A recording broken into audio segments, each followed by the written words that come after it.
but I made an error last time. I didn't do an introduction. We didn't really have very many people here anyway. So I'd like to call the meeting to order and have introductions. So you want to start out? Sure. Alex Casey sitting in for Debbie Riley today. Randy Neverland. Kevin Schutte. Scott Hilburn, Public Hospital District Number 1. And Peggy Van Buskers, Public Hospital District Number 2. Dave Wyndham, Mason County Community Services. Lydia Buchheit, Mason County Community Services dash Community, Family Health, and Human Services. A division of. A division of, yes. Diana Yu, Public Health Officer. And our public? Christina Muller-Shin, Community Health Services. Allison Smallwood, Community Health Education Specialist. Audrey O'Connor, Public Health Nurse. Ed Gardner, Mason County Community Services. Thank you. So can I get a motion for the agenda? Madam Chair, I move approval of today's agenda as presented. Second. All those in favor? Aye. Aye. And approval of the minutes? Madam Chair, I move for the approval of the minutes as presented. Second. All those in favor? Aye. Aye. And first action, we can now have a new chair. So any nominations for our new board chair? You coming back? Yep. There's my nomination. I would second that nomination. Welcome back. That was What do exactly you 3 think? minutes and 12 seconds. What do you think, Beth? Randy, I appreciate that. I'd love to do it, but I wonder if it isn't the best interest of the group to go ahead and have somebody that has a little bit more current knowledge of functions rather than coming in cold like I am.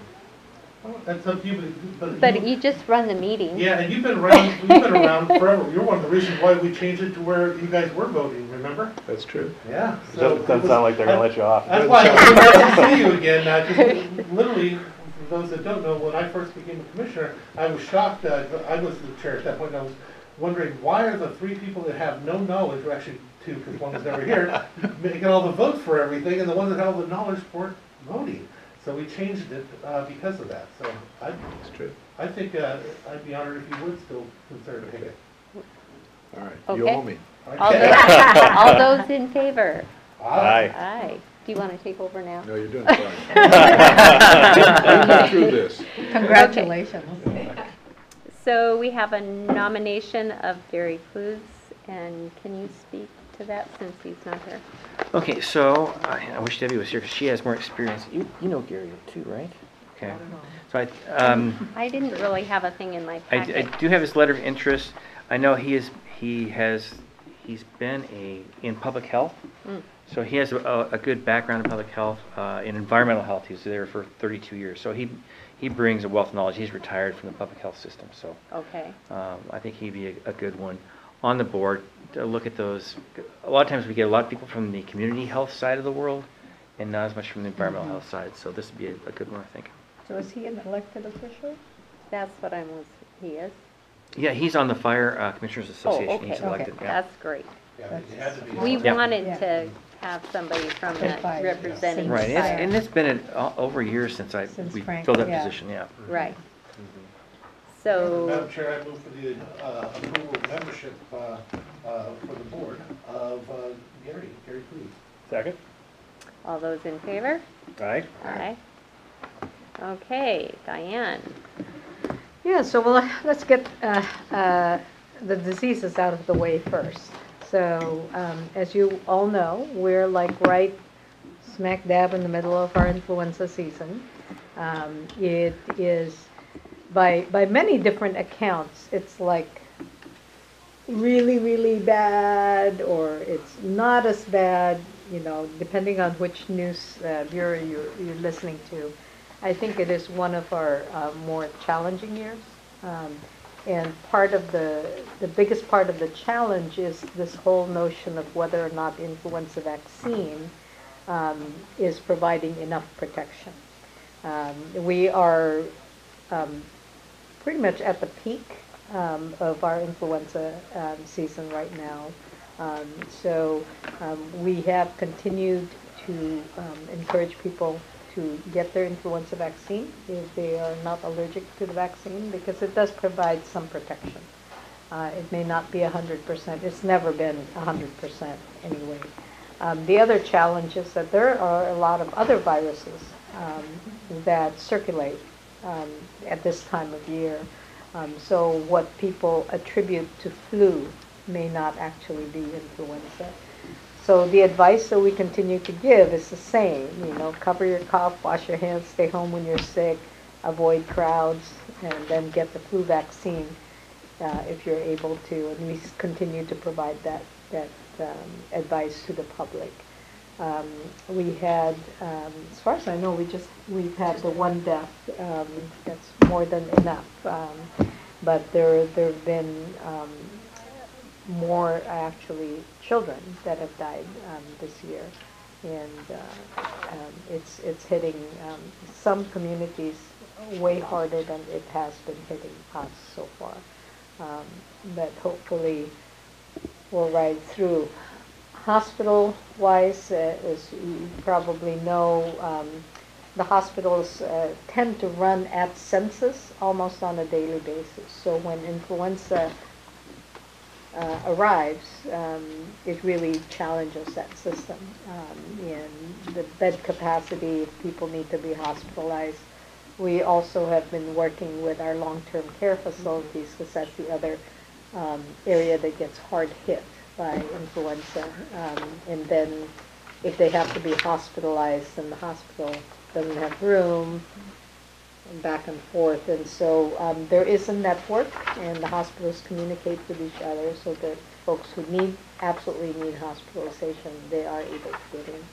But there's a weekly update through the Department of Health that we hear about whether or not there are any significant challenges. There was just a conference call yesterday about long-term care facilities and influenza. The other disease that kind of rears its ugly head at this time of year is Norwalk virus. Causes severe nausea, vomiting, diarrhea. Lasts 1 to 3 days. This stuff, when it's very contagious, very small amounts, and so it becomes a significant issue when we have outbreaks in long-term care facilities. And I happen to be covering for Dr. Wood right now, and so I'm hearing of a number of outbreaks. Luckily, I don't think we have one here. So my town's good. Elsewhere, not so good right now. But so once it starts coming in, again, the very significant piece there is that washing of hands. It's just so important to try to prevent, because it is such a small dose. And I think that's pretty much, the run of the mill. There's still a lot of diseases that are around, so we kind of keep on our toes and keep our new nurse, Audrey, very busy, kind of catching up on all these disease reports that we get. I think I walked in and I said, "What's going on?" And I looked at her desk. There were like 5 or 6 different pieces of paper there. It just was like, okay, at least you're doing your job. Right? It's called job security. But anyway. So one of the things that I really wanted to discuss today was about syringe exchange. Can we go back to the Yes. flu for just a sec? Any indication of how many Department of Health employees have the flu shots, percentage-wise? Oh, Yeah. this department? Uh-huh. We don't keep track of that, but I would say anecdotally that probably almost all of us have had Good. flu vaccine. That's good. Yeah, I know that at the hospital. Some have had Tamiflu, but they were exposed prior. Okay, okay. Yeah, yeah, and that is the concerning piece when you're talking about Tamiflu and the medication that is available. You can use it after exposure. You can also use it when you are when early in the treatment, when somebody is first getting sick. the problem with taking these antivirals is that you can't take it forever. And I mean, if I'm exposed now and I'm not vaccinated, I can take it, but it's only good until I'm on it. And then if I don't get vaccinated, 2 weeks down the line, I get exposed again. You can't keep taking, I mean, you could, but it's not a good idea to continue to take it.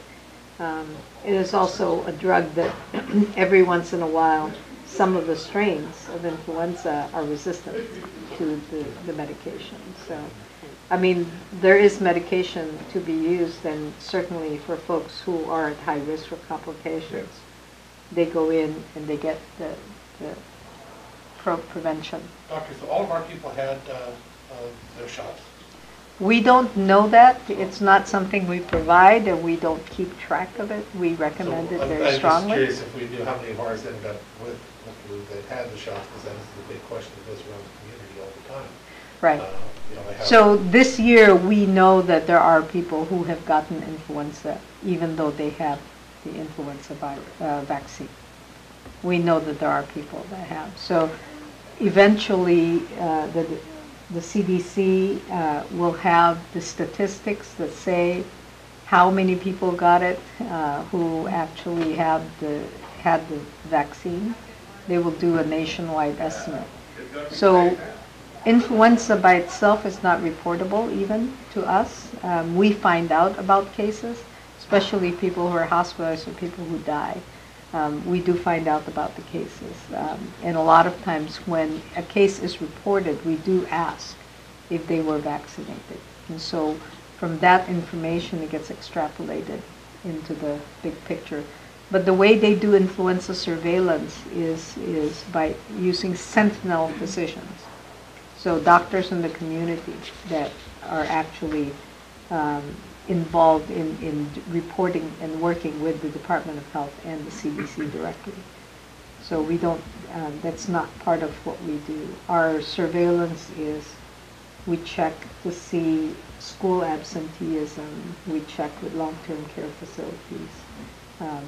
We know when influenza arrives because we find out about it. But usually it'll arrive, and then there's a lull for about 2 to 3 weeks, and then you get Christmas break, where the kids go home and spread it to everybody in the family. Then they come back to school in January, and then it goes.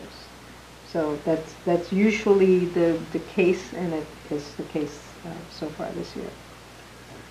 Diane, have we had any thought, any discussion on trying to go ahead and give homeless folks that come maybe down to the food bank flu shots?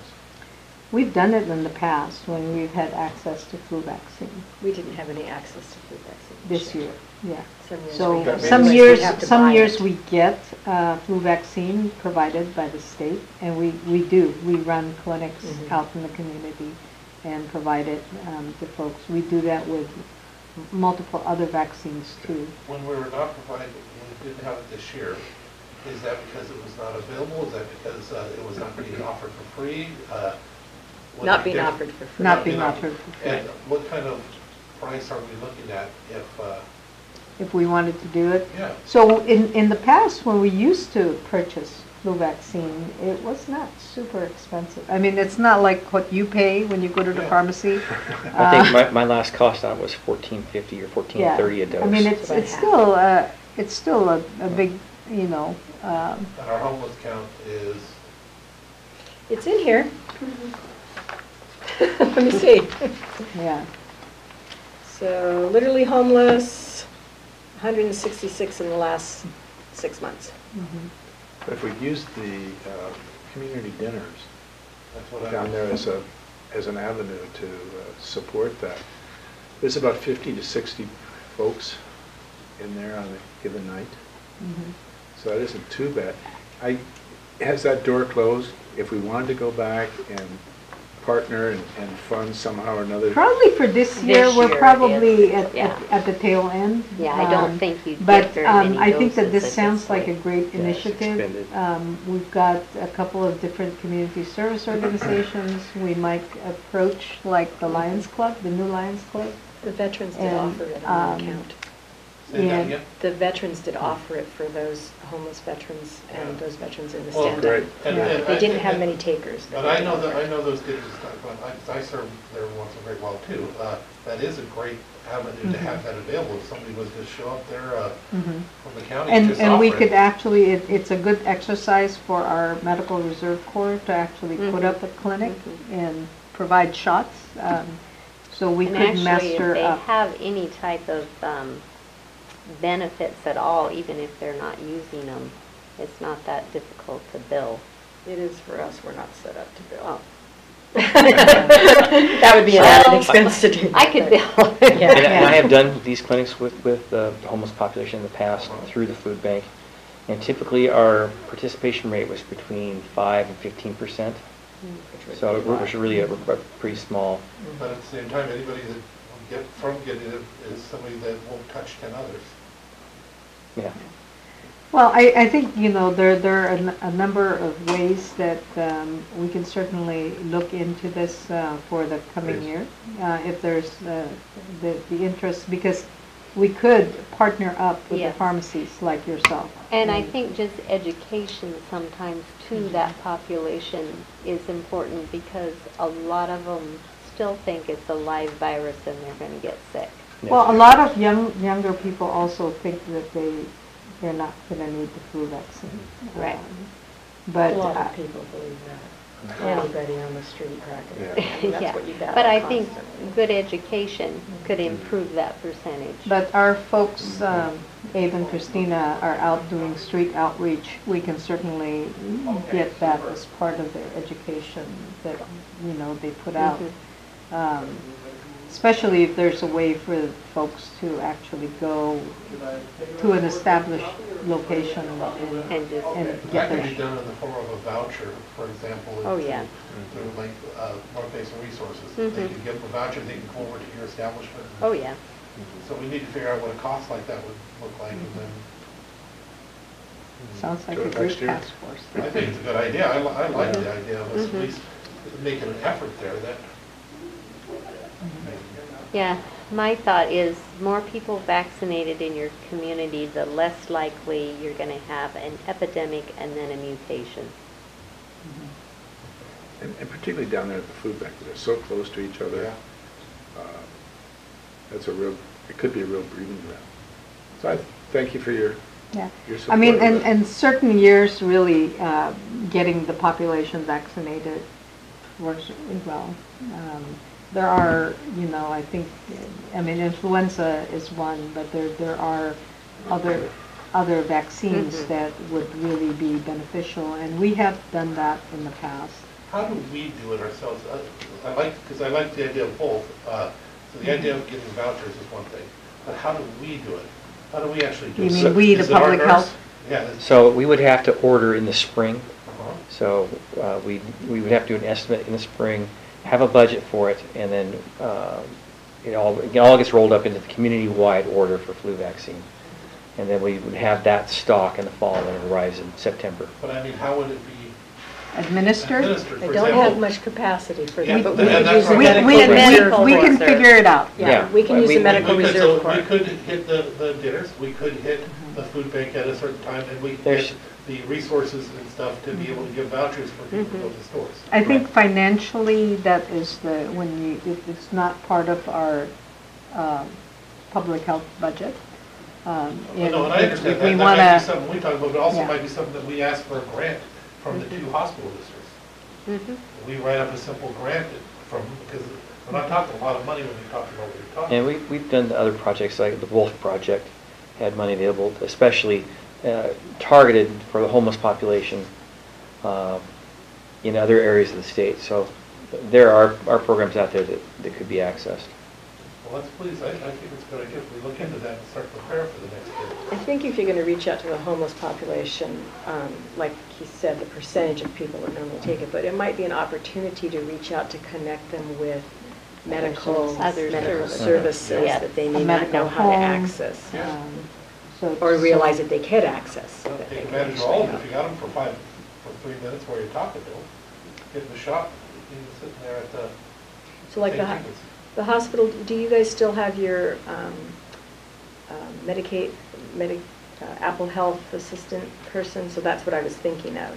I was thinking the is same pairing thing. them up with Bring somebody. them down, let them help sign them. Yeah, Do it sign up early in the people. fall, during the window of, it's open Sign for up. new. So I've participated in Thurston County as part of the Medical Reserve Corps in Thurston County at their Homeless Connect for the same thing. They come in for medical, they hook up with The signing up facilitator. for medical care, they get checkups, they get their.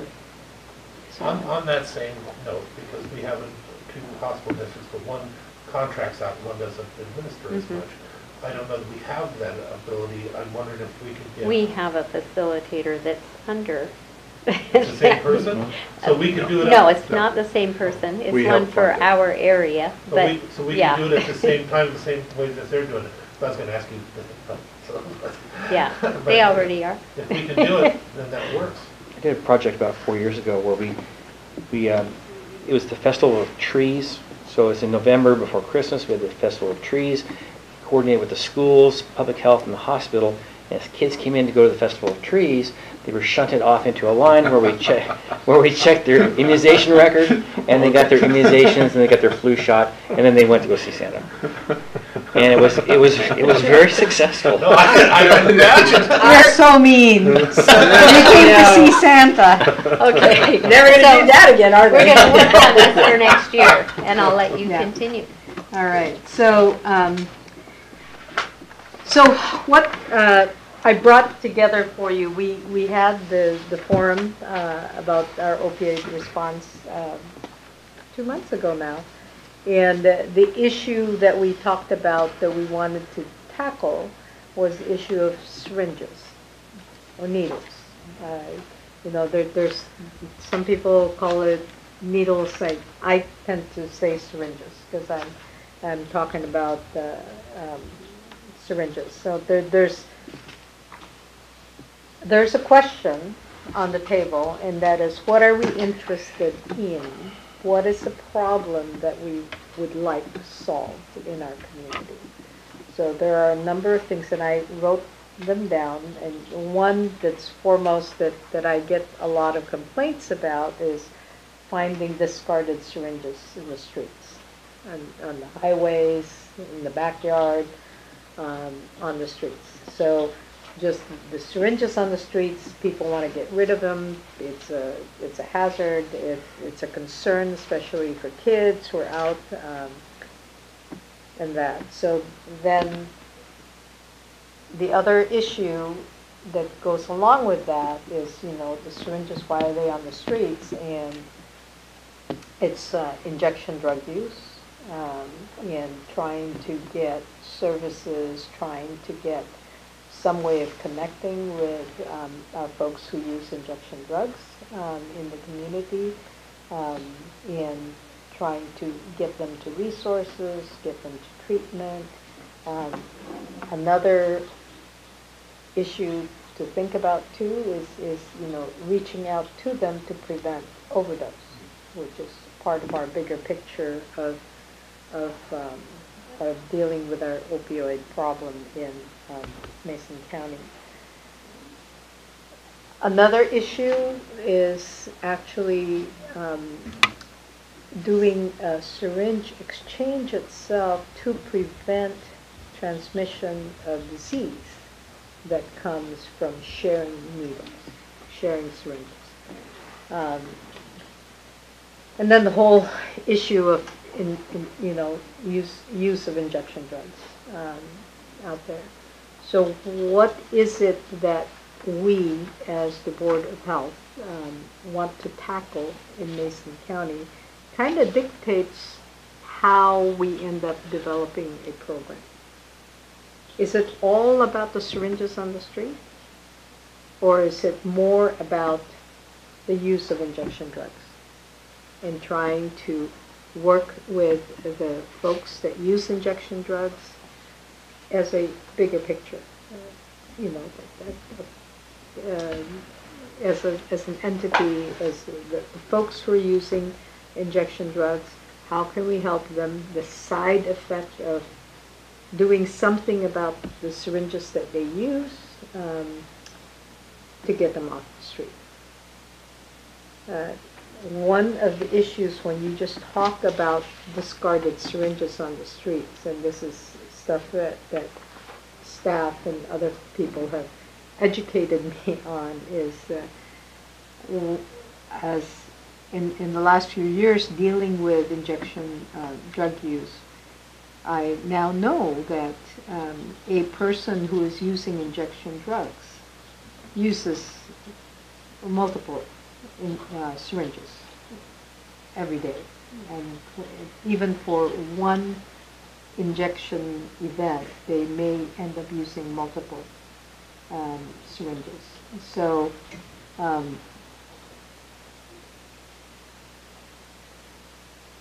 so they're there. The other issue is the law that we have, the federal law that says, you know, you're not supposed to have drug paraphernalia on you. So a person who is using injection drugs, after they use a syringe, may not want to hang on to it, because if they ever got stopped for any reason, they would have drug paraphernalia. They don't want to get arrested for that. So when they're concerned or whatever, they're somebody, you know, open the car window, throw it out, use and just discard it somewhere. We have not had any program here, you know, unified program that has things like syringe collection boxes. And here and there, I think there are a number of different agencies that have put up, you know, disposal boxes in their bathrooms and stuff like that. But we have not really had any unified effort in trying to get rid of the syringes that gets just thrown out. So if I was an injection drug user and I used a syringe and I'm done with it, if I knew that I could go to, just as an example, the QFC bathroom, and there's a spot there, you know, I might end up Putting it in Putting there it instead there. of on the Yeah. street. I'm not so sure about that. You said something I didn't know, I didn't catch, but it makes all the sense in the world. The paraphernalia aspect of it, get rid of it. Yeah. It is literally, you know, I don't want it on me, I don't want to get busted with Right. it. I'm going to do it, I'm going to use it, I'm going to drop it. I'm going to Mhm. move on. I'm not going to take it to QFC because I'm not trying to be a good citizen. Right. So, But if you and did it in you the may not parking even lot, be you might thinking, take it in. Yeah. and maybe not even, you know, because I Yeah. would have to make the effort to Yeah. go into somewhere. I mean, at some point, Right. you'd have to carry Right. it with you to discard. And so that's why I was thinking it would be nice if we had some sort of pickup place away from where they would be more visible.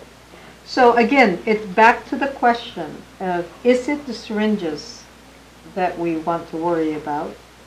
Or do we want to actually work on the whole total picture of preventing, getting folks to transform from using injection drugs to not using injection drugs? Because if people aren't using injection drugs, then they're not going to have the syringes.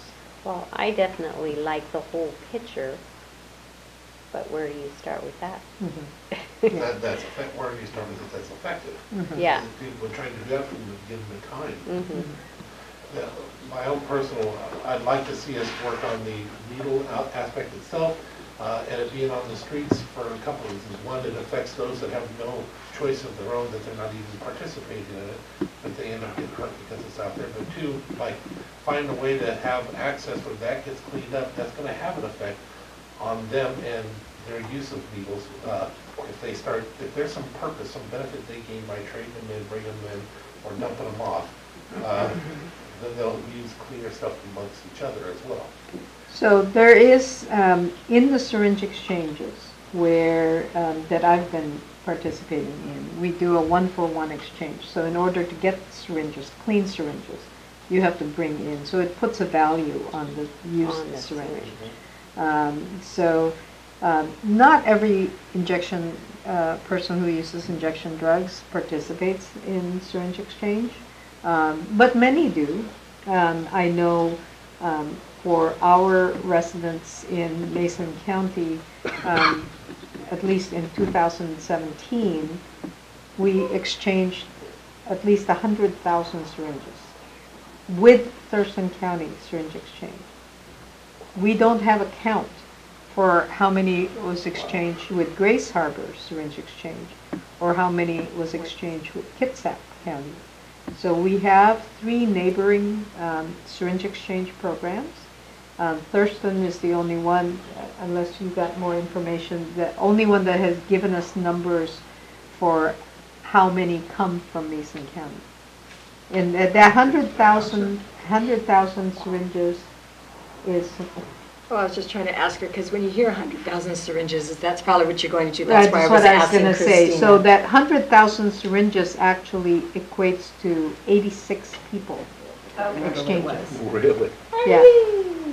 So it's not, you know, because for every person, and this is where I think Abe and Christina can help or you know, talk about. One of the things, Christina used to work in the syringe exchange program in California. So it has a lot of information about that. But every time a person is using injection drugs, you'd say they go through how many syringes? It depends on what drug they're using, and it depends on how much drug they need. So someone with a higher tolerance, I had a participant once who would have to use 5 needles each time, and sometimes you're using 5 times a day. Yeah. So that can generate, although if you're using, I think meth, you're using less needles, because I think it last one is that. So it really depends on what it is. And then there's a lot of people who use 1 syringe twice a day, you know, so it's not, it's, each person is, yeah, there's a lot It of also variability. varies on how bad your veins are, Sure. you know, because every time there's a video that I watched at one time that just made my eyes go by, and that is, they showed a microscopic picture of a syringe, the needle. And how many times? No, the needle. And then they show you after it's been used once, twice, 3 times, and all the little burrs that, so that by the time you use it more than once or twice, you're like injecting yourself with a porcupine. Another really big public health issue, and this is also a financial issue, is when you're reusing the needles, you're opening yourself up to soft tissue infections, and that weighs heavily on public dollars in the hospitals. And so there's a lot of things that go into consideration, not just syringe exchange when you're talking about it, but when you really look at the different avenues of the things that are being prevented by having this access, it's very wide, the impact it has. What is the most successful program you've ever seen or heard of? The most effective? Well, syringe exchange has been going on legally for probably, I stopped working in them about 8 years ago, and at that time I think it was like 20, so about 25 years, and actually started in Tacoma. That was the first legal exchange. There are a lot of programs that have been very effective and have brought down the disease rates, HIV rates, Hep C rates, hospital rates. It's hard to say what's the most effective because each city or area or county has its own issues, and it also depends on how quickly syringe exchange programs were taken into effect with the disease model. So, for example, most cities were the first people to really adopt these. If they got on it when the HIV rates and Hep C rates were low, you know, they were able to keep numbers low, where a lot of big metropolitan areas are still not allowing them. And you're seeing DC has one of the highest HIV rates in the country, and that's For my community, it is a huge issue, but it's an easy sell to my community. The sell would be keep them off our streets. because literally they're everywhere in our community. People are trying to pick them up. I try to clean them up, others try to, kids end up picking them up. It's everywhere. That would be an easy sell in my community, even though I've never been a fan of stuff like this, but I'm learning, I'm changing, I'm growing. But keeping them off our streets would be a big push. So I'd like to eventually have a discussion of what's been effective, because I don't want to, be honest with you, I don't want to reinvent the wheel. I don't want to try something that's already been tried and been a failure. Comment. You posed a question earlier. Where do we start? Yeah. Give me a little background on what's happening at the Mason General. We used to, until a couple of weeks ago, have the needle depository boxes in the restrooms. Folks were coming in and prying those open to get the old needles out. So we They've done that removed at those. KFC too. I think the Eileen and the Eric would be receptive to going ahead and if we had a good secure box, sort of like we have with the drug, you know, Yeah. prescriptions, something that was secure, we would find a place somewhere up at the hospital to go ahead and you know, place that and somebody come in and empty it, and it's a win-win for everybody. So there are multiple approaches, and syringe exchange is one approach, where you put a value on the syringes so that the user brings it in, exchanges it, gets a new set, prevents soft tissue injury, wound infection, prevents transmission of HIV, and helps to get those syringes from being discarded. Doing syringe exchange is not going to take the syringes 100% out of the streets. Okay, so but But you have that one-on-one. Right. So that you have that connection with the person, and then maybe you could go further. so a syringe exchange program, in my mind, is a total bigger picture that works with not just getting the syringes off the street, but it works to prevent infections, prevent soft tissue injury, and it also helps to make that connection with the injection, the user of injection drugs, so that we can maybe help them get into resources and treatment. So when I was with Okanagan Public Health, they had a syringe exchange, and then used that as a way to make contact and to HIV rapid test.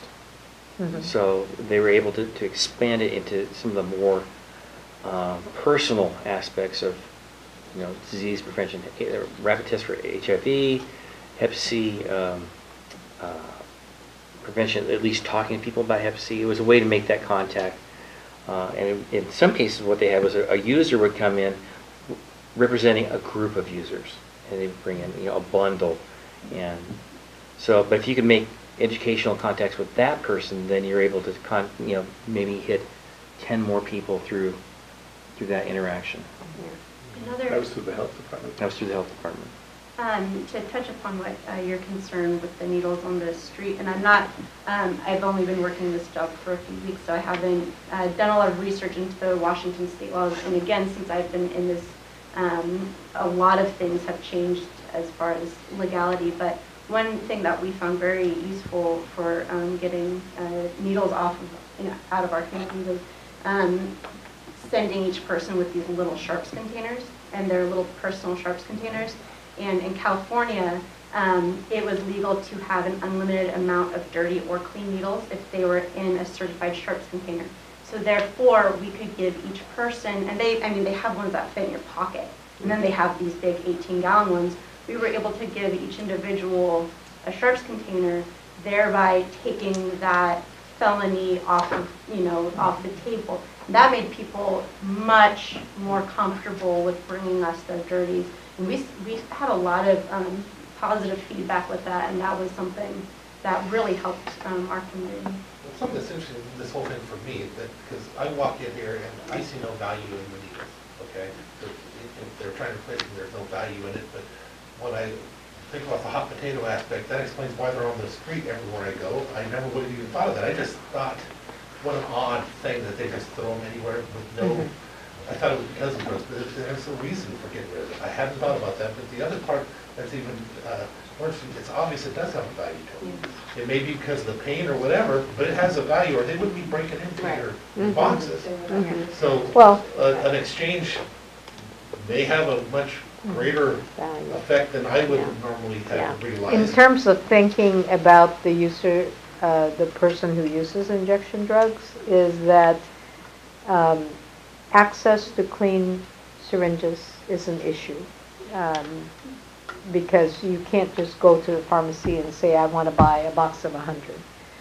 I had a child with diabetes, so I could go and buy a box of 100 because my doctor would prescribe it, and I'm buying it with insulin, so they know my child is using. If I walked up to some of the pharmacies and asked for a box of 100 syringes, they probably turn me away. Access to clean syringes is an issue, and again, that goes back to wound infection, soft tissue injury, and things like that, and then reusing because you don't have access to new ones. And I also want to bring up a point right now, because this is something with our big opioid epidemic, which is really raging around the entire country. We're seeing huge outbreaks of HIV in counties right now. And Mason County has very low levels of hepatitis C and HIV, which I think means that we're at a really amazing opportunity right now to be able to keep it low. So right now in Indiana, they're seeing huge HIV outbreaks in rural counties, Ohio, and in Kentucky. So these are all in the past calendar year that they're seeing numbers really skyrocketing. And I've come from a disease model. I worked at a Hep C research study. So I just think that should be something to be thought about right now while our numbers are low. On these new exchanges, that's something they do. You have somebody set up and you go daily. That's something that they do once a week. I don't know how this stuff is. It varies. There's money, there's cost to everything, so I'm trying to figure out. So we have, so I started the syringe exchange in Thurston County in 1993 as a pilot project, and I think we budgeted $90,000. And that was because it was you have to have staff doing it, and you have to buy the different pieces. It has actually ballooned. At that point, we had funding available, not the Ryan White funding, but other funding available through the Department of Health. That funding is no longer available. But there are funds that are available. There are ways to get funding to help us with this. We can cost out the number of syringes. If you think about how many, this is 100,000, and this is people going to Thurston County to get it, I would at least double or maybe even triple that number if we're having it locally done here. One of the other issues to consider, and again, it's, there's that fundamental question, what do we want to do? Do we want to do it? And then there's a lot of the work to be done, because not only do we collect the syringes, we have to dispose of it properly. We have to be able to buy syringes. We have to be able to provide staffing. We also have to have the staff that actually work with them and help them get through treatment. Dr. What does that look like? 500,000 syringes. What does that look like? What is the cost for something like that? Can you just give it to somebody? Can you just get them? Because I know to get syringes, you have to actually have a prescription, don't you, to get it from Safeway? So in the syringe exchange program, we buy it, and legally you don't have to. It depends on the place and their directives. I think about 7 cents each. Yeah. Each? From, what was it, 0.07? It's very, very inexpensive. It's small. So my program in Berkeley, California, which has a huge injector population, we're also a satellite exchange. So people were coming and distributing amongst we were serving a lot of people, and we ran on a budget of $70,000 a year. Yeah, I was going to say. I mean, we were seeing a lot of people, and we were giving a lot, they were going everywhere. So that would be nothing like what Mason County. So I think would be. in Thurston, about 1 million syringes was about $40,000, if I recall. For how many? For a million? For 1 million, somewhere like Okay. that. And that may be not just, that 40,000 may not be, it's 40,000 was for supplies. There's also other supplies, the Sharps containers. And then, again, the disposal costs of the syringes. So those are costs that you have to take in. So we can come to you with a budget and say, we estimate that we could start it as a pilot. We'd say That's what I estimate, would like. estimate that we would probably, gonna go with 500,000 syringes, because it's gonna balloon really quick. One of our challenges here is how is our model gonna look? Because we don't have a hub. We don't have a major city, you know. We may have to do something, part in Belfair, A part in satellite. Shelton, and then part that roves around. I was gonna say, Yeah. there are some avenues that you have that are already working, like the North Mason Resources, if they would do it out of their building or allow it out of their building. I know they would if we were to have one of our representatives go into their building, into an office, I know they would, but would they take that on without a representative from our thing? I doubt it. So there is you would. work. We don't have to do it every single day. We would do it a couple of days a week. It would be scheduled. That It was would my be. question, because it costs Yes. money for the people, no matter Right. what. Not only the people, I mean, just for safety's sake, you don't want just one person out Yeah. there. You want one plus, and we probably end up having to utilize volunteers that we can train. We do that with a lot of the syringe exchange programs throughout the country. It, you know, is 1 or 2 staff people and then volunteers that are trained to help do that. So we can create a program. We can come up to you with a budget. And That'd be great. I like that. if the consensus is that, yes, we want to start a You gotta syringe start exchange somewhere. program.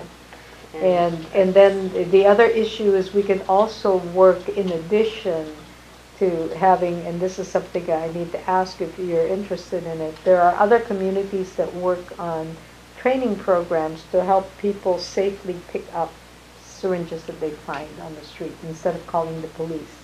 You know, they'll call and say, come pick up this syringe, you know, the police is not going to do that. But again, it takes resources, staff resources to go and do the trainings out in the community. We can put out educational material. Dan, do you think you could have a rough proposal back here in 2 months? In March? Yeah, Great. That would be great. yeah. Second part of that is we talked about the boxes. Mhm. Is that something we can move on fairly quickly? So the boxes, for the prescription drug Are box, you're meaning boxes to put for syringes people, into? yeah. So it's not We just, cannot, yeah, we can't put them into the take-back boxes. yeah, can't so put the 'em- boxes itself, I think it was like 700 per box, That was for the take-back. or to take back. Yeah. But if you were to put a box similar, that. so, but that's not the only cost. It's who's going to go and pick it up, and then again, to dispose of We have it. a contract with Stericycle, and they can do that, but it's Yeah. it's But Yeah. if Cost. you actually put it in with the hospital waste stream, because the hospital already has the contracts, I don't know how that would work. So you could actually situate them somewhere near the hospital, and people could just Right. drop off. Right. So it's not just in Washington State. If I have a diabetic child at home, or I have diabetes, and I'm using syringes, I can legally put my discarded syringes in a tied container, tape it shut, put, you know, do not recycle on it, and throw it in the garbage. That is Pop legal. bottle. Yeah. You cannot, the hospitals can't do that. You can't discard of medical equipment that way. But individuals in my home garbage, I can if I do the safeguard to prevent people from recycling. But again, you know, it's a matter, we can teach people to do this in their home. if we run a syringe exchange, if they collect it in these containers, they can bring the containers and we can estimate Sure. out of them. So, because if a person is using it at home, they still have to collect their syringes some way. And this would be a safer way to do it rather than just having it lay around. Eileen, would you do me a, come on up here. I've Just come on tried, up I to tried the to give sit. her my chair and everything. I know you were very. Here, let me give up your chair. So I can give her my chair. And then we're going to call on you for your opinion on this. Well, I mean, you're good, thank you. The Stericycle, it's a weight, so much per weight. Yeah. So we do have a relationship with them for regular waste, that's for sure. Thank you. You're welcome. So is this doable from our standpoint? I think so. I think the logistics, always have to hammer out where, how to keep it secure, Yeah. make it tamper resistant and all that. The physical location, we can certainly, as far as the impact, the financial impact, work with our vendor to ballpark that. But if we're talking I'm hearing two different things. There's one is a straight repository, bring your syringes and put them in here. Right. And then the second thing is the people component, Right. the actual physical exchange, collecting and then distributing. I That's think before you came in, we talked about how to carve this up, and we said the box would be fairly easy to do, so that's a place to start with the staff, and we work out the bugs for the exchange program. One thing I've seen in the country is, so syringe boxes are being utilized around the world. And we were talking about things up in Oakland, which is a high crime rate. So there are a few different models that are being used that we can kind of look to. Can you research that? And one of the ones that we found seemed, that we were thinking about doing that seemed the sturdiest was actually like an old mailbox. Yeah. Like those old big Right. metal mailboxes. And those were really sturdy, and you can't really, you'd have to make it so that you can't reach your hands. So the into drug the take-back boxes are just Yes, like they're that. great. Yeah, and they are tamper resistant. It's just, staff-wise to go and empty it out when Right. it's full. And that was an issue that we also did have. We worked with a free clinic who had a 24-hour anonymous drop box, and we did find stuff in there. That is something that we would have to, that would be something to think about as people do put stuff in Yeah. Yeah, there. well, they do that with the drug take-back Sure. boxes Yeah. too. Sure. So, So, So we'll have that maybe, the tribes do this as well. I mean, a number of the tribes already have programs in place, so it might be worth asking some of the tribal health folks how they're handling it. good idea. And we won't have near as much staff if we actually institute a place where they can. Exchange. Yeah, That's I that's think the that, relief. so but that's, if we do this incrementally, there are people that just want to discard. They don't need the exchange. And then Right. there are people that want the full service model, which is the exchange and the connection. Right. And in the 20-some years that we've run the exchange in Thurston County, the benefits of actually having a relationship with our users of injection drugs, some of whom are now nurses and doctors in the community. They've turned their lives around. They've gone into treatment. They've successfully changed, and it's a matter of time. It's just the same with our using our Narcan, our outreach program. At the time a person has an overdose, it is a life kind of, oh my gosh, wake up call. I could die from this. Maybe I don't really want to do this anymore. Should we parlay this into that as well, at these take-back stations, the Narcan? Oh, yeah, So this yes. whole thing, Yeah, would that's- work together with what the staff that we have will be the same staff that's currently out doing our opioid response. So maybe once a month, they have an opportunity to go through this other branch where they meet with a person, gives them an opportunity to ask them again some different questions, offer them a bologna sandwich, and then at the same time, offer them Narcan if that's what they want to have. If they consider something? We've got, Interesting. Most of the Narcan projects that are going on in our state right now were initially started at Syringe exchange exchanges. program. And we were the Makes sense. first that was a pilot that wasn't a syringe Yeah. exchange. So it's So we already, were an new. you know, Yeah. it would definitely be an It would fit extension. that, Yeah, yeah. yeah, it would be. I mean, we're already out in that community with one product. This would be adding a second product, a second program. So you're going to So- have something for us. Dr., if I could too, Yes. you know, I think if maybe as part of that process, if we can identify partnerships, David mentioned some tribal component to that, and just identify other community partners that might be interested in the policy and developing it, as well as potentially on the funding side. Yeah. And if we could also look at funding opportunities that go beyond sort of the traditional public health scope. I know we've talked in the past about maybe potentially using solid waste on the disposal side. Some of those dollars have some flexibility to that, if you can bring that as part of the conversation. Yeah, Yeah. capital budget. So I'm sorry. our opioid project, we're literally partnered with almost every Yeah. single person across, and so that we would just Yeah. add that in to talk to them. And so then I think too, as part of that, have, you know, some strategies centered around the outreach component and the interactions, because I think that's a critical part of this, is not just having somebody come in and get a new needle, but also having that point of contact with our public health staff. And then the other part of it, and I know we've talked about this in the past too, is at the opioid forum in particular, and I know Abe and Christina were at our last criminal justice working team meeting. But I'd like to get you back in front of that group, and maybe, you know, Abe and Christina can present as well as you if you're available, to begin to broach the conversation with the law enforcement and criminal justice community, talk about those legal issues, talk about the, Yeah. you know, just so that we can begin to include them in the So in the that's conversation. that's part of the work that, you know, these other pages, this is just all pages. This is pending work. The pending work is really working with all the stakeholders in the community.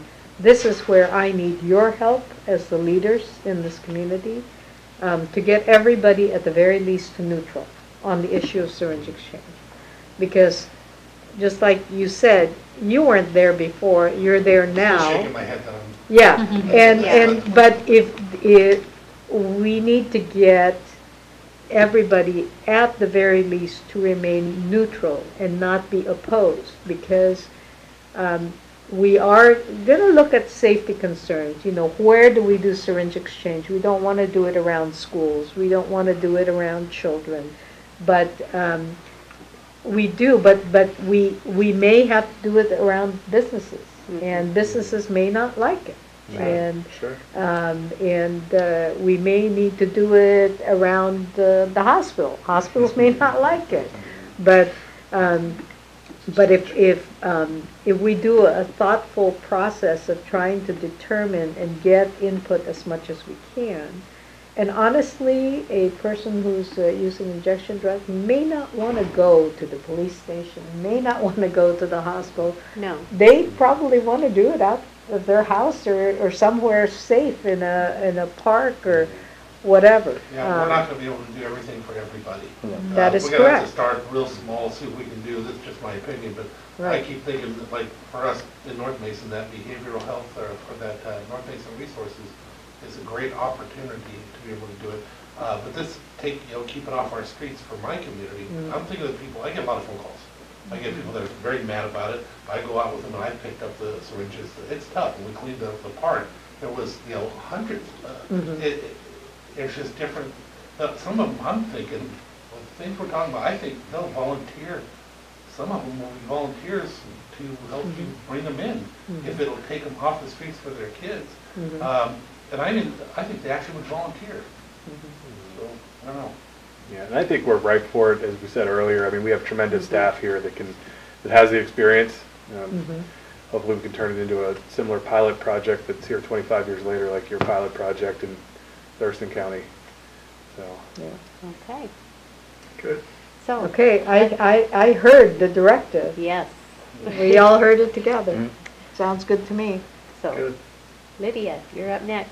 Thank you for all of that. I do want to add in, just at the tail of it, is because of our newest opioid grant, we have the avenues to connect with at least most of the partners in the community, and we're already doing that as part of this grant. So that would kind of just dovetail right into adding that as a question, and, beginning to kind of explore that with people. So I'm going to be real short. So mainly what I want to do, because you have my report with information in it that you can read. I'll ask in a second if there's any questions on it. But I wanted to introduce, I did bring our staff here to introduce our newest staff and tell you what they're doing. So stand up, Christina. This is Christina Muller-Schön, and she lives in the Belfair area. And she's come to us, she's only started January 2nd, so we're excited to have her. And you heard a little bit about the experience that she's had. She's come with a lot of experience. She's our part-time. She backfilled into Abe's original position with the first grant. She's doing the Department of Health grant in the opioids. So we're really excited to have her. She's been a great asset to us already. Abe, half a sec. You know Abe. Nice try.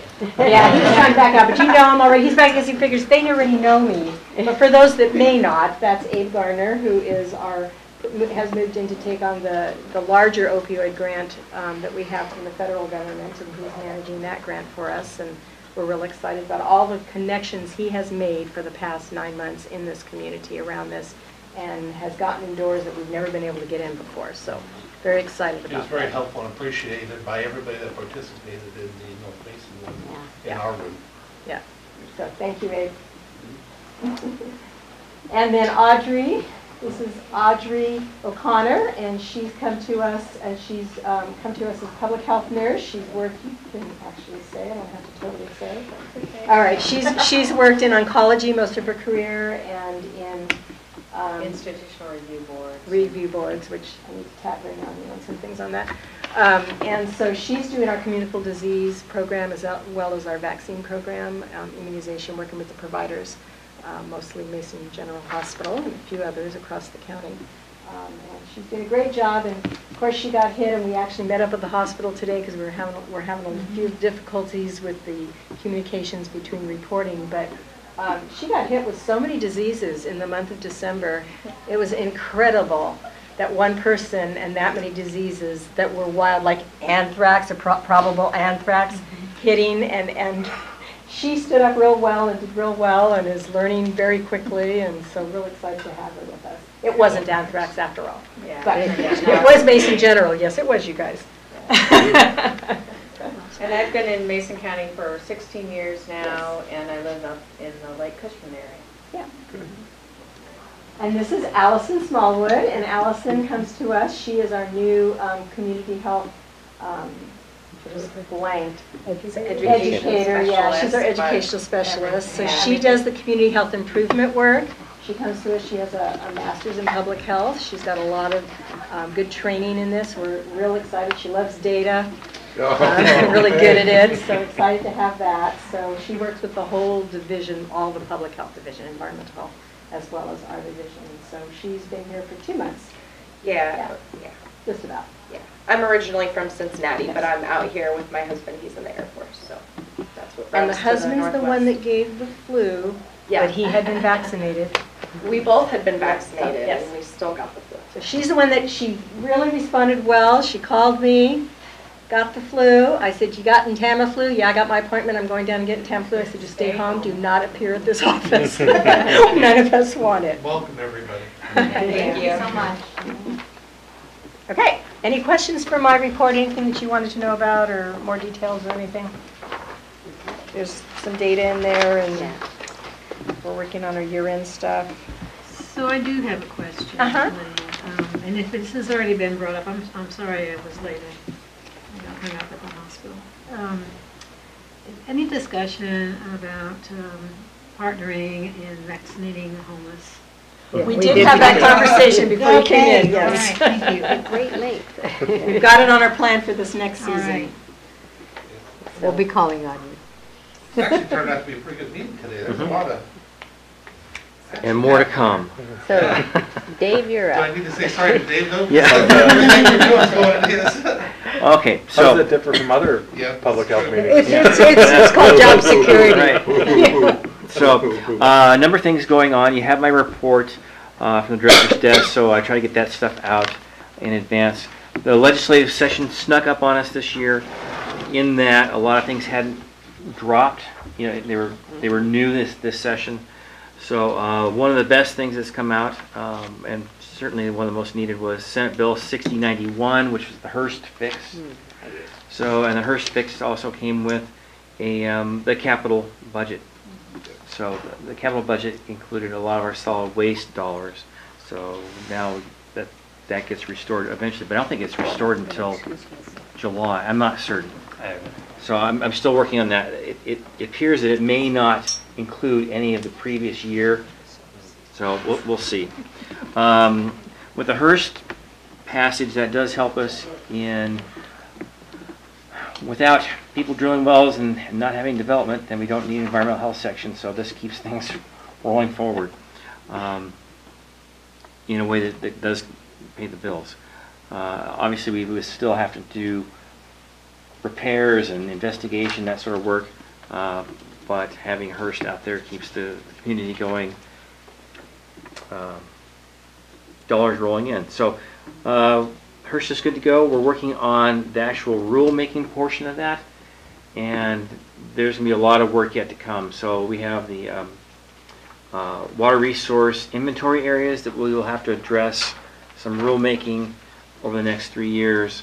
One of the first things we're doing is changing the water adequacy forms. So as people put in wells, we will track which WIRAs that those wells are going into, because we have to remit money back to ecology at the end of the year based on which WIRA the water is drawn out of. So we have 14, 15, and 16 are the WIRAs we touch here essentially. So we will have to have a checkbox on where the well went in, and there's some bookkeeping, but there's also some money in. So for each well at $500 a well, it's the new state fee. We keep 150. The state gets 350. I'm sorry, that's just the way it works for us. So, but it's better than what we were looking at with the other two bills that were proposed. So it keeps us moving down the road. Next thing is we're going to continue with the Public Health is Essential campaign. I am now on the board of the Washington State Public Health Association, and we want to keep public health in the forefront of what's going on with the legislature, but really without making an ask for money. That really is going to come in the next biennium. So I just want to keep the idea out there, keep beating the drum, stay in front of the legislature. And with that in mind, on the 7th is the Washington State Public Health Roundtable Legislative Day with the legislature. So we'll be meeting in Olympia in the morning, talking about how do you deal with the legislature. So obviously, county employees cannot lobby. We can't advocate, but we can educate. So we'll be going through those rules with staff on how do you do those things without crossing the line. So in some cases, what we'll do is someone like myself will go in with an education portion, but we'll tag with somebody from another organization who can lobby and who can advocate and talk to legislators in a kind of combined arms sort of way. That happens on the 7th. So the week of the 7th, so 6th, is an all-day meeting between Public Health and Department of Health. 7th is Legislative Day, and the 8th is an all-day WSALFO meeting. So that's basically a full week of public health in Olympia. So I'll be down there for pretty much that whole week. WSPHA, like I said, I'm on the board, but not for very long. In June, I take over as the chair of Washington State, for WSALFO, which is Washington State Association of Local Public Health Officials. We couldn't make it more complicated than that. And I'll be stepping off of the Public Health Association to go to the other organization as the incoming chair, which is going to be a busy year because we'll be making the big ask for money during my chairmanship of WSALFO. So with that in mind, in my report we talked about the assessment. Casey and I and Lydia and Debbie finished our response to the assessment, which took a number of weeks to do. So what we did is we looked at what we spent on the foundational pieces of public health in 2016, and then said, okay, with that in mind, what would it take to do those things if we were funded and did them in an appropriate way based on our county size, population, demographics. Looked at all those things and said, what's the difference between these two numbers? And we worked that through, and all of these numbers for all the 35 health jurisdictions are going to get rolled up and then kind of sifted through for a reality check, because a lot of what we would say this is what we should look like, well, we're going to have to filter that to really kind of come to a baseline of what public health will really look like, and then to figure the delta between the two numbers. And then that's what the ask that's going to go forward to the legislature. I don't know how that's exactly going to look. So it's going to be a very busy summer as we hammer those things out. We should have that information probably back by 1st of May from Burke and Associates. They should have us a finished product on that. And this is a project we've been working on since 2011. So this has been a long-term project. I've been in since the very beginning of this. One of the big things we had was, how do you identify and define things that a Mason County would do versus a thing that C. King would do versus what Garfield with their 3 people would do. So trying to get those things to align has been a major process. And even though we thought we had a great product hammered out, it still left us scratching our heads, and I helped build the thing. So It was a nightmare to complete. it was a tough exercise. It was a very valuable exercise, and we got through it. As soon as those results come out, I'll get those to the board as well. Let's see. Legislatively, we've got a lot of things. I need some board input on some of these things.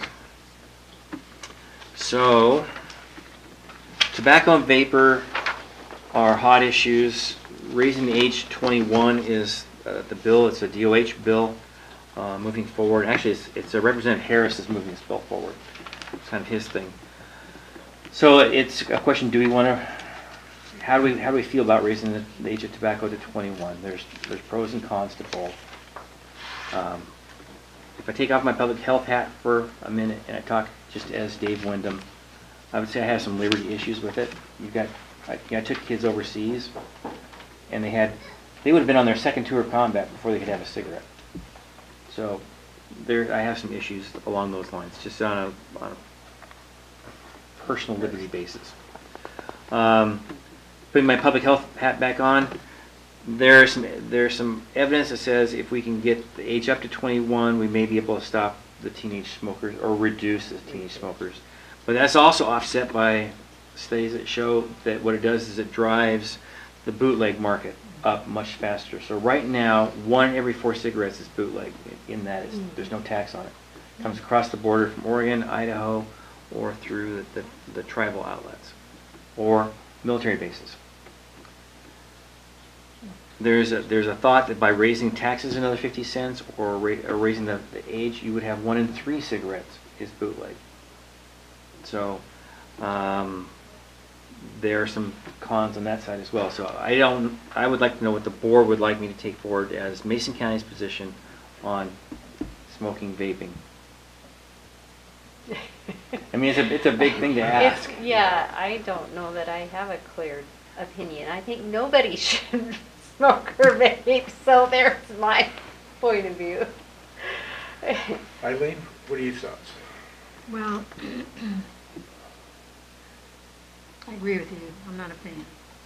And this bootlegging and enticing people have been going on forever. And so I think mandating is probably the wrong way to go, because it's going to push people in the other direction. That's my opinion. If I were going to put money and energy, I would put it into educating. Educating early, educating often, taking the black lungs out to elementary schools and showing them the effects and the chemicals, what we know and what we don't know associated with vapes, and really help them get a full appreciation of what harm that they do now they may not see for 10, 15, 20 years. But really start very early. I think that will be much more effective than imposing and mandating something that people will balk at and do everything to work around, let alone the incentives from people who are marketing this stuff to get them hooked. I don't know that the difference between 18 and 21 is going to... No, I don't. I agree with Dave. I mean, I'm ex-military from the NOM era, and I gotta tell you, you know, you're old enough to go out there and you're old enough to decide if you're going to smoke. So I'm not in favor of that. You asked my opinion. You did good. You nailed that. I guess, Dave, is there a Sorry. obviously Going in like, front of that's you. just what it is, Right. And we know how devastating, you know, this is. Is there an enforcement component to this bill? I mean, how will that be regulated other It's than only I through mean, retail just- sales. Yeah. So I certainly am not going to have, you know, my folks out checking IDs Yeah. when we see people smoking. Mhm. You know, so there's that issue. Yeah. Well, I would agree with Eileen. I mean, I think, you know, we have to continue to push, but is this the right vehicle to get us where we need to be? And so I appreciate the direction it goes, but I have concerns that it would be effective in trying to accomplish the intention. One of the problems I've had all along with, well, since 2009, I should say, is that cigarette taxes were put in place as a way to deal with the effects of smoking and to do education and to do interventions, to do this work. And in 2009, all those dollars, $555 million, was swept into the general fund. So as of now, no money from cigarette taxes actually goes back to prevention. So I would like to see, if the state was going to work on something, let's put some money back into prevention and do that sort of work, rather than using this as the vehicle. Good idea. I would agree. Good idea. I also think, you know, the reason why people pick up smoking is a stress reducer generally. So why aren't we working on other avenues for teaching people other ways that To are deal with healthier stress. to deal with stress? And I never seen that being brought up in anything that's being done, and I don't understand why not. I mean, even young kids, they may do it to try it out, but it's usually for stress, they're dealing with something. Okay, so I'm going to take that as overall no support. No. Right. Okay. Next one is Foundational Public Health Services. WSOFO did not ask for this bill to go forward again, but DOH and the Public Health Roundtable brought it forward again. I would have preferred that they hold off and then we deal with it in a much bigger, more dramatic way this coming biennium. But I think we could take a neutral position on that and just see what happens. And really, I'm just going to use it as a vehicle to put public health is essential back out there. I've got more buttons to go give the legislators and to keep moving that piece forward. As we're talking about a $60 to $100 million ask for next year. So, and we're going to use some of these things like the norovirus, where we had to go in and shut down the Newport school system. You know, like in their last 2 weeks of school, which didn't hurt the kids' feelings whatsoever. But when you have half the staff out with noro, and you know, it's a bad deal. So I want to use those as some of those examples where, you know, we really need to. You know, the counties have been good partners. Counties have ponied up. That is the only source of funding since 2009 that's increased is county contributions to public health. So grants, foundations, and federal and state monies have all shrunk since then. So counties have been shouldering the load. The next one is Dave, House. Yeah. Just being a new guy here at the table, is that true with Mason County too? Yes, all Bigger counties. Yeah. budgets?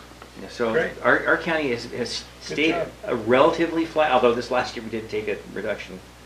But in proportion to our other funding sources, we look better. So in public health, so if you look at the Community Services Division, we have two different funding sources. So the community development piece really has fees and permits. We have two funding sources and a very small slice of other things. Very dependent on the economy.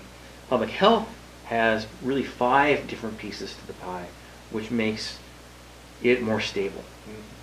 So we can take a hit in one piece of the pie and we can kind of cover it from the others. But it's slowly being eroded on the state dollars and on the federal dollars. And then the county has eroded a little bit this last time, but not as badly as it could have been. So.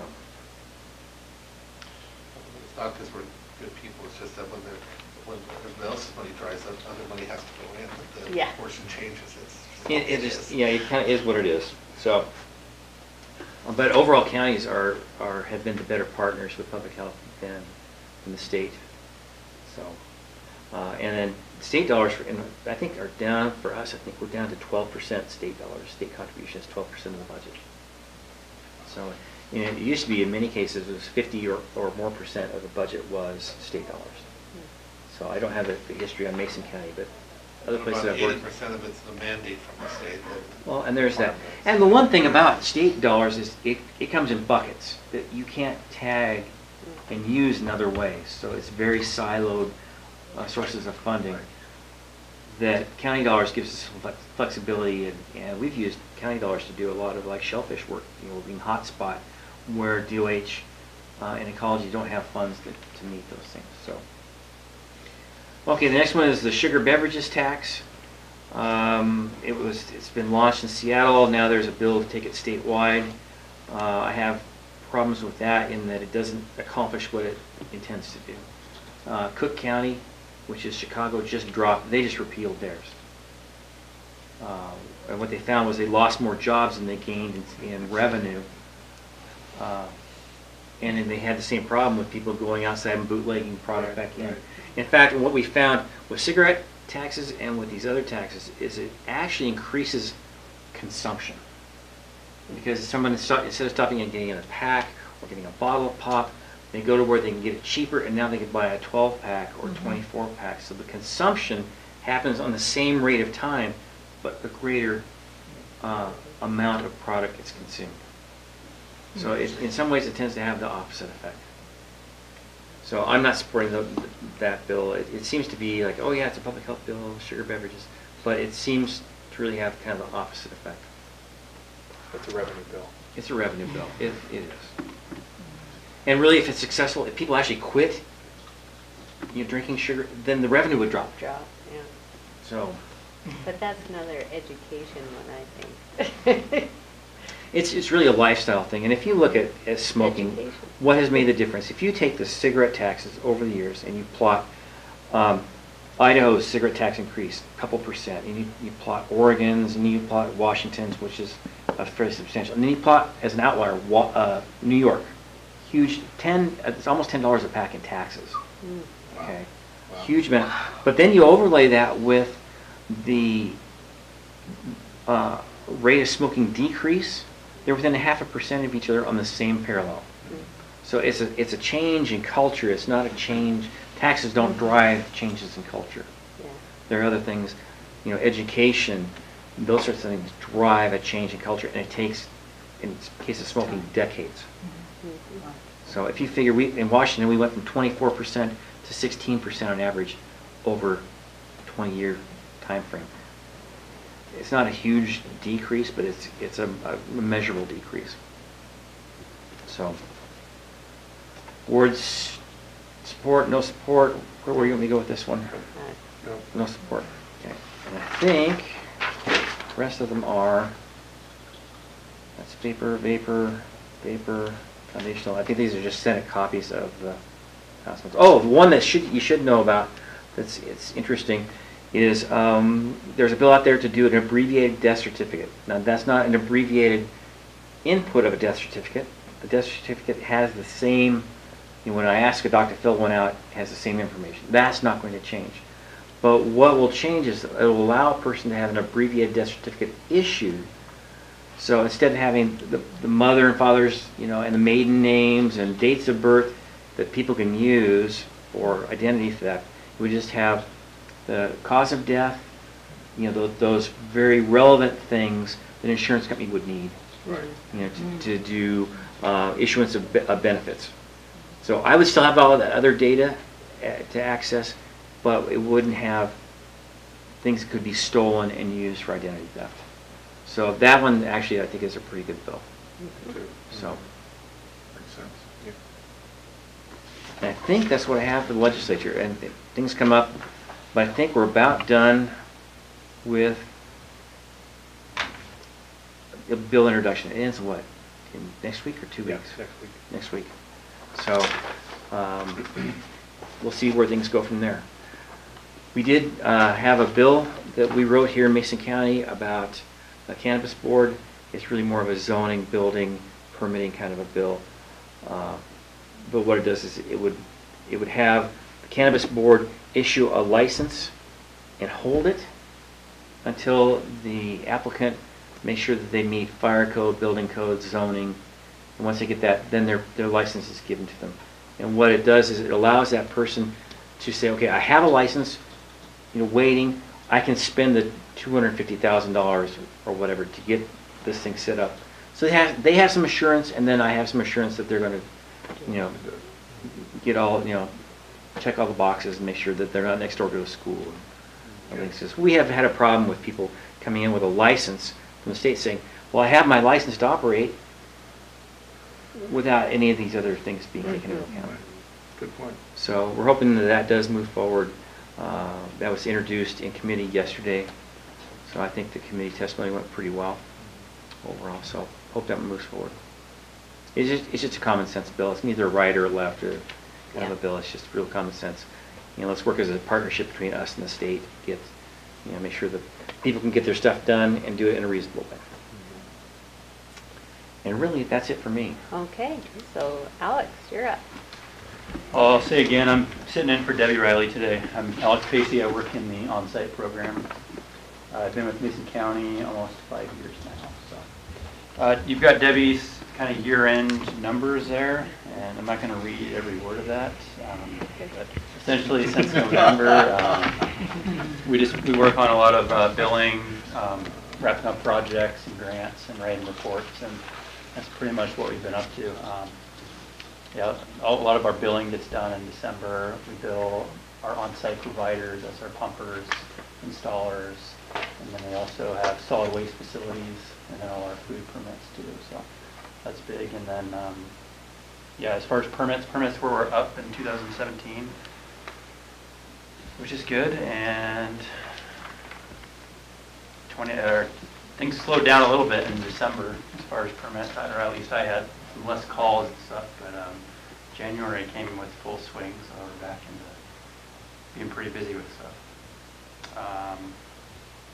Other than that, we got 2 staff members as well as Dave going to our WASA conference at the end of this week, which is the Washington On-Site Sewage Association annual conference. That'll be good to have some training there.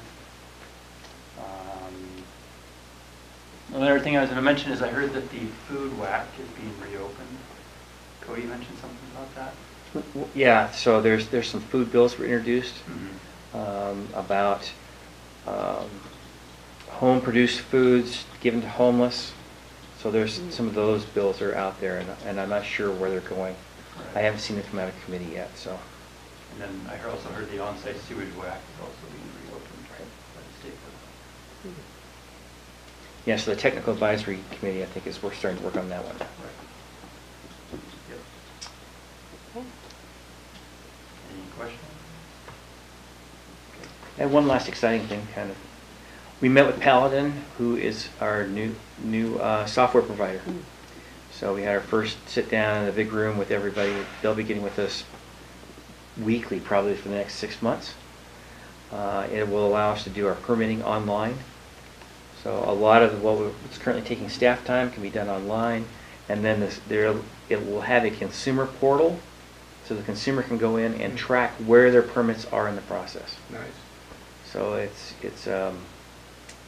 we're really excited about it, and the reports that we'll be able to draw and the data we'll be able to pull out are much more user-friendly than the system we have now. So the biggest piece we have to worry about is the integration of our old data and the migration of the old group data into the new system. So in some cases, these software changeovers are like a messy divorce, and pieces go everywhere. But this company they're local. They're Sounds like they've done this before. They've done it before. Kitsap uses the same software, so we have somebody right next door that we can go ask questions. We're really excited. This is going to be a good thing for the county. Sounds good. Okay, any other public comments? No public except for you. Any comments? Okay. Next meeting date? Is 2 months, March the 27th. 4th Tuesday, yeah. Yep, March 27th. Yep, March 27th. So, okay. So I'll be putting together a syringe exchange kind of. I'll be working with you on it. Okay, is there any Dr. other Yu. questions or any other things that people want to? If you have anything, email it to me. Okay, Yeah. sounds good. Okay, we're adjourned.